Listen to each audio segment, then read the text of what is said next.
Hello everybody, back here again for our vlog a day, and today is Thursday the 31st, also known as Halloween, and today was a beautiful, lovely day to be alive. Got up this morning, fairly decent time frame, didn't sleep wonderfully, woke up with an insanely sore neck. Seemed like the first night I'm on the cruise ship, I always have wake up with a really sore neck and sore back. The bed, I'm not used to it. That whole thing always kind of gives me a bad first night's sleep. But got up though, got a couple things done. Went out and hung out on the balcony for a couple minutes. It's a sea day, so we're not stopping any ports or anything, so nothing really going on there. But got out of off the balcony. Wife's still sleeping, so I got in my running gear, went up to the running deck, and got my run in.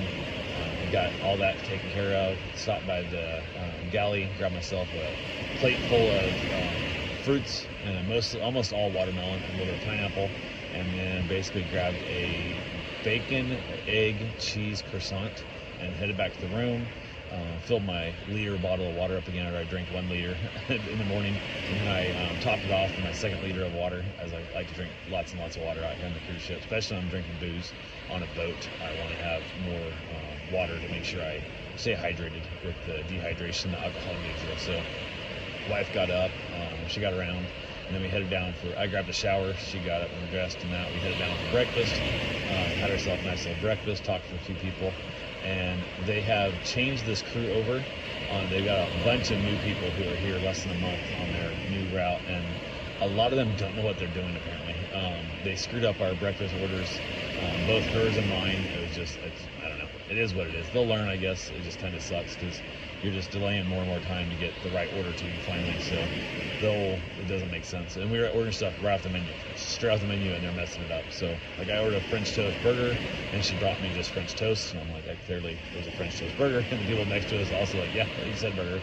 My wife ordered steel cut oats, which comes with like brown sugar and cinnamon in it. Comes like a syrup mixed in it also, and a handful of other fruits and stuff in there. And she brought her a bowl of oatmeal and a giant dish full of brown sugar, no syrup, and like a bunch of nuts and I don't know, dates or something. I don't know what else in there. So it was definitely not what we had. And we're just like ordering off the menu, but it is what it is. So we got done with breakfast.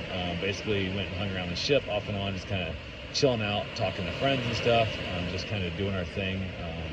Ended up checking out a couple shows, hit the little duty-free shops, and I ended up finding a watch I kind of wanted. They had a Churchill watch that I'm a big cigar person, so it comes with a humidor. So I reached out to a buddy of mine who's big into watches and asked him to help talk me out of buying this thing. And they had the green one on display. They had a blue one he said he had that was going to be back out that night. I want to go look at. And I said I'd come back by later and look at it.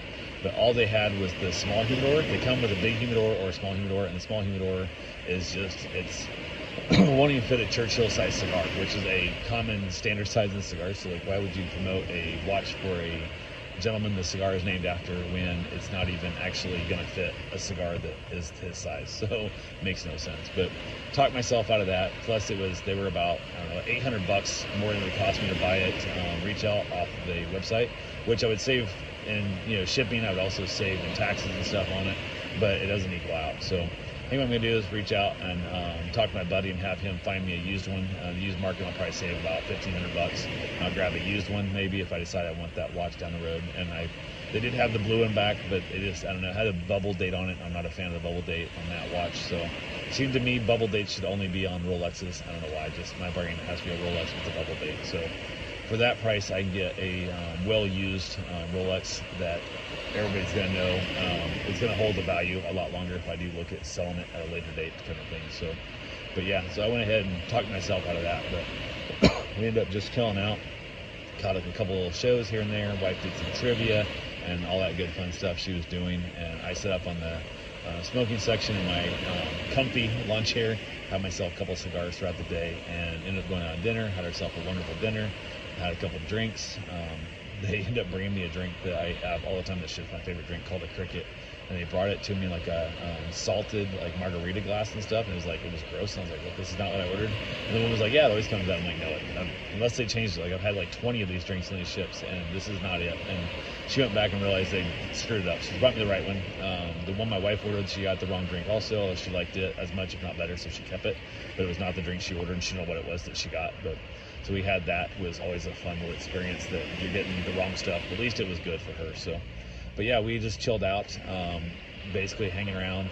We had Halloween and Scarlet Night was together. So in the earlier part of the day, I basically had on like my red light up suspenders and light up bow tie, and I got a lot of good compliments in that. I was also wearing my bright red fedora that I wear on Scarlet Night. So we got done with the Scarlet Night part and basically headed out. We went back and changed into our costumes, and I was dressed up as a candle this year. And a lot of people thought I was a corn on the cob again. I had people who thought that I was a broken condom. I had a bunch of weird guesses that they thought this was. So, but yeah, it was an interesting night. I put some LEDs up in the flame part of the candle to help, but it seemed like it didn't help that much. So yeah, we hung around, just had a wonderful evening, wonderful day overall. And she headed back to the room. She was tired, and I went back up to the smoking section and hung up there. Had another cigar, talked to a bunch of people and stuff, just shooting the shit. Was invited over. Some of the couple that started to spark a little bit, and there's a couple of couples heading back to one of the rooms. They invited me over when my cigar was done. And then before I got done my cigar, another couple showed up. I think they just met on the ship. They were newly dating. The whole cruise ship dating thing is kind of interesting. But we got talking about a lot of really interesting life things. She was from Peru, and he was from some other Latin country, but I don't think he told me what country. But so we had a lot of talked about how we look at life and how we look at relationships and all kinds of different things. And it was just interesting to the point that we hung out there until like 3:30 in the morning. I was still out there on the balcony, chilling out with them, and just had a blast. Absolutely had so much fun. I enjoy the hell out of talking to people about real stuff. I talked to a guy who worked for Universal forever, and helping like set up Universal Studios in like different countries and stuff and whatnot. And he's since quit that job and is working for another company now that does museum exhibits around the world. So he's able to work from home and kind of orchestrate it all. And really cool guy. Sold his law firm a handful of years ago, went to work for Universal, quit Universal, and now he's not practicing law, but he writes all the contracts and stuff now for the new company. And one of the new projects they're working on is they're working on a Harry Potter museum exhibit. It's going to be mobile. It's going to be moving around the country from different museums to different museums. So he's writing the contracts up for that. So it's all pretty interesting stuff. We got to talk to a lot of really cool people. Hung out with some of the friends I've met multiple times here on the cruise ships, and just had a wonderful, wonderful day. So that's all I got for now. I will talk to you guys tomorrow. Have yourself a safe, wonderful day. Thanks for watching.